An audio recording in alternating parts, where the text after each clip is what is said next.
And with that, it's now time for Crunch Time Inside the Octagon, presented by Red Rooster. Megan, we tasked you with listing the 5 most sensible opponents for Volk to face next. We've got a handy-dandy touchscreen here. Who starts us off at number 5? We're going to go with Movsar Evloev at number 5. You know, he's undefeated. He's ranked 4th in the division. He's 9-0 in the UFC. He's coming off of that impressive unanimous decision win over Aljamain Sterling, who is a former bantamweight champion. So that is a possible name for Volk. Do I think it's going to be the name next? No. I think he's still a little bit far away, but the options are open right now. We have time. We have names. We don't know who he's coming back against or when. So Movsar Evloev is definitely in the mix, though, in my opinion.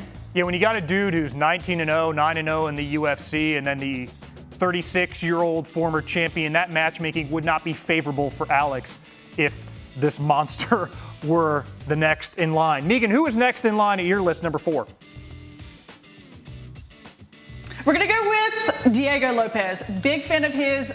I've said this on the show. He's currently ranked 3rd in the division. Amazing tear. What is he on? A 5-fight win streak, 3 of those by stoppage. Crazy win over Brian Ortega in his last fight at UFC Noche. This kid is a superstar. He's a superstar in the making. I mean, he is on a tear right now, has been absolutely going through every single guy. The only loss in the UFC was to Movsar Evloev, and that was on short notice. He took that fight on like less than a week coming in, and he took Evloev to one of his toughest fights to date. So I'm going to put Diego Lopes next. He was the backup fighter for Ilia Topuria and Max Holloway. So he's right there waiting for his shot. So, and I think that is potentially a match that we might see sooner rather than later for Alex Volkanovski. Yeah, you mentioned Lopes, his lone loss in the UFC was on his promotional debut, short notice. And again, this is not us ranking these fighters per se. It's ranking potential opponents for Volk next. No. Megan, I understand you got a familiar face at number 3. I do. We got Max Holloway, however, at lightweight at 155. You know, eventually I see Volk wanting to make that switch up to lightweight as well permanently. You know, how much longer can he make 145? We're not too sure.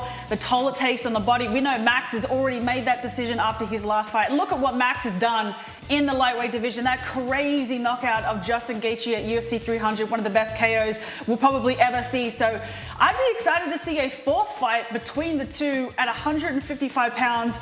Stylistically, that fight could play out very differently if we're looking at their last couple performances. Yeah, I mean, given the trajectory of the trilogy, if they're going to do this fight, we need a variable putting in at 155, where we finally saw Max hold his own in the weight class. That knockout of Justin Gaethje, one of the greatest moments in UFC history. That qualifies. Megan, who do you have at number 2? This might come out of left field, but I'm actually going to go with Charles Oliveira on this one. I'm a huge fan of Do Bronx. Love watching him fight. And I think stylistically, this would be such an interesting match. And Charles is so dynamic, so athletic. He's so dangerous in a lot of different places. And I would really like to see that kind of stylistic matchup against the steady, steadfast, the durable, the gas tank of Alex Volkanovski. He is like a tank in there. His cardio does not stop. He's got cardio for days. Very jealous of that fact, might I add. But I think just stylistically, that would be such a fun, exciting fight. Doesn't even have to be for a belt, but I think the fans would be really excited to see that one if it does happen. Yeah, put that on the moon over 25 minutes and it'll sell out. Everybody will tune in to Bronx. Most finishes in UFC history. His CV speaks for itself. And similarly, somebody who is getting to that point in his career, you start wondering, how much does he have left? It seems like it's appropriate that this would be the head-to-head. But Megan, who is your number 1 most likely or most favored potential opponent for Volk?